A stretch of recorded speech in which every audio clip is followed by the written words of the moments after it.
প্রিয় বন্ধুরা, পাঁশকুড়া জিৎ গার্ডেন চ্যানেলে সকল বন্ধুদের স্বাগত। আমি আজকে আপনাদের বর্ষার পূর্বে অ্যাডেনিয়াম গাছের কি পরিচর্যা করলে শাখা প্রশাখার সংখ্যা বাড়বে এবং যেটা গ্রীষ্মের সময় আবার ফুলে ভরে যাবে সেই বিষয়ে আপনাদের বলছি, আপনারা লক্ষ্য করুন। আমি যেটা প্রথমে বলেছি যে কি পরিচর্যা করলে গাছে শাখা প্রশাখার সংখ্যা বাড়বে। আপনারা সবাই জানেন যে জুন, জুলাই, আগস্ট, সেপ্টেম্বর এই 4 মাস যেটা গাছের বেড়ে ওঠার একটা আদর্শ অনুকূল ওয়েদার। ঝিরঝিরে বৃষ্টি, আকাশে প্রকৃতির নিয়মে বৃষ্টি হবে, রৌদ্রু হবে। এই রৌদ্রু উজ্জ্বল বৃষ্টি ভেজা গাছের ক্ষেত্রে বেড়ে ওঠাটা খুব সুন্দরভাবে বেড়ে ওঠে, আবহাওয়া খুবই অনুকূল, সমস্ত গাছ এই সময় বেড়ে ওঠে। তাই বেড়ে ওঠার প্রাক মুহূর্তে আমাদের যে করণীয় সেটা বলছি যে গাছের খাওয়ার যোগানটা ঠিকভাবে দিতে হবে। খাওয়ারের ঘাটতি এই সময় করলে তাহলে বেড়ে ওঠাটা আশানুরূপ হবে না। সেক্ষেত্রে আমি যেটা করেছি, আপনারা গাছের দিকে তাকালে দেখতে পাচ্ছেন গাছে আগে এই শাখাগুলোতে কোনো পাতা ছিল না, ফুলে ভরে গিয়েছিল। এখন এই মুহূর্তে আপনারা দেখুন তরতাজা হয়ে উঠেছে, অসংখ্য পাতা এসেছে। যে কি পরিচর্যা করার ফলে এই রকম বিষয়টা হয়েছে, সেক্ষেত্রে আমি করেছি যেটা যে টবের গা বরাবর আপনাকে একটু 1 ইঞ্চি করে মাটি, এই যে টব রয়েছে এই টবের গা বরাবর 1 ইঞ্চি করে ডিপ করে মাটিটা কেটে তুলে নেবেন। তুলে নেওয়ার পর ওখানে আপনার জৈব সার, যেটা মিশ্রিত জৈব সার, ওখানে আমি দিয়ে মাটি চাপা দিয়ে রেখে দিয়েছি। যেটা প্রায় 1 মাস হতে চললো, যেটা জুনের প্রথম দিকে দিয়েছি।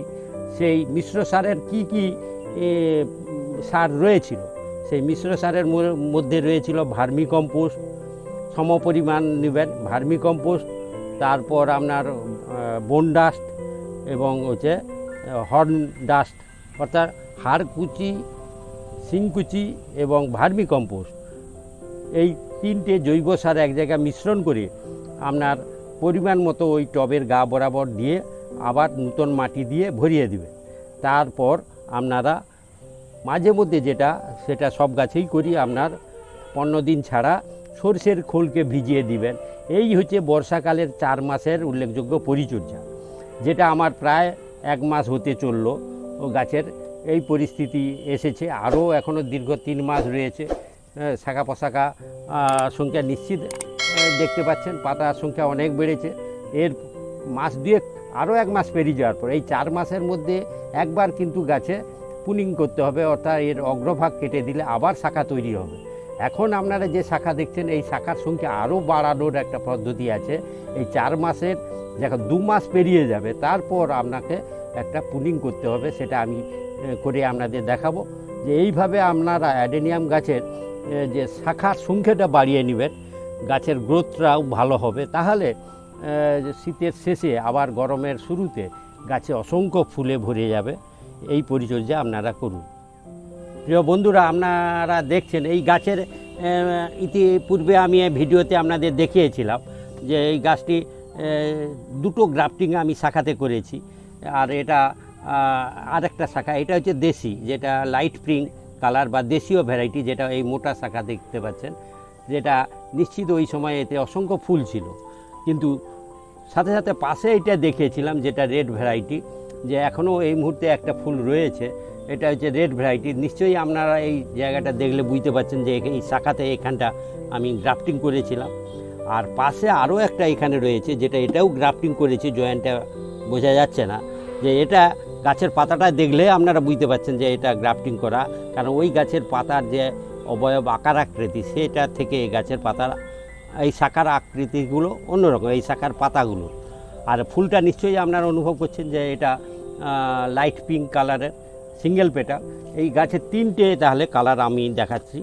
একটা হচ্ছে আপনার লাইট পিঙ্ক, আর এটা হচ্ছে রেড, এবং এটাও হচ্ছে আর একটা লাইট পিঙ্কের অন্য ভ্যারাইটি, সিঙ্গেল পেটাল সবই এটা রয়েছে। পাশে আর একটা আমার একইভাবে ওই যেটা লাইট পিঙ্কের আর একটা এখানে আমি গ্রাফটিং করেছি। এই জায়গাটা বিটটা উঁচু হয়ে আছে, এই জায়গাটা জয়েন করেছি।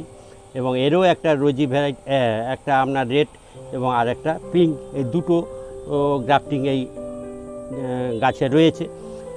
আর পাশে আপনারা আর একটা দেখুন, যেটা মাল্টিপেটাল, এটা হচ্ছে রোজি ভ্যারাইটির, যেটা আপনার পিঙ্ক কালারের, লাইট পিঙ্ক কালারের রোজি ভ্যারাইটি মাল্টিপেটাল। অনেকগুলো পাপড়ি রয়েছে, দেখতে সুন্দর, গোলাপ ফুলের ন্যায় একবারে। হ্যাঁ, যে এই গাছের ফুলটা একটু দেরিতে এসেছে, কি কারণ আমি বুঝতে পারছি না, কিন্তু পরিচর্যা একইভাবে আমি করেছিলাম, কিন্তু গ্রীষ্মের সময় এই গাছের ফুলটা হয়নি। ঠিক বর্ষার শুরুর পাক মুহূর্তে এই গাছে ফুলটা হয়েছে। প্রিয় বন্ধুরা, জুন মাস থেকে সেপ্টেম্বর মাস, এই 4 মাস মাঝে মধ্যে আকাশে বর্ষাকাল, ফলে বৃষ্টি হবে। বর্ষা এবং শরতের মানে দুটো রয়েছে একসঙ্গে।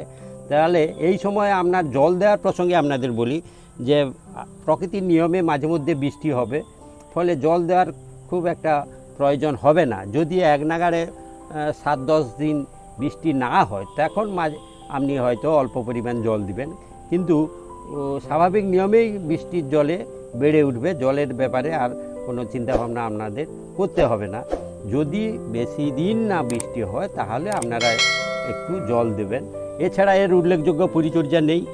আর যেটা মাটিতে আমি মিশ্র জৈব সারের কথা বলেছি, ওইটা দিয়ে আপনারা এইভাবে পরিচর্যা করুন এবং বর্ষার শেষে অসংখ্য শাখা প্রশাখা সমৃদ্ধ গাছ গড়ে তুলুন এবং গ্রীষ্মের শুরুতে ফুলের গাছ ভরিয়ে তুলুন। অ্যাডেনিয়াম গাছের বর্ষার পূর্বে কীরূপ পরিচর্যা করবে, এই বিষয়ে আমি আপনাদের সঙ্গে শেয়ার করলাম।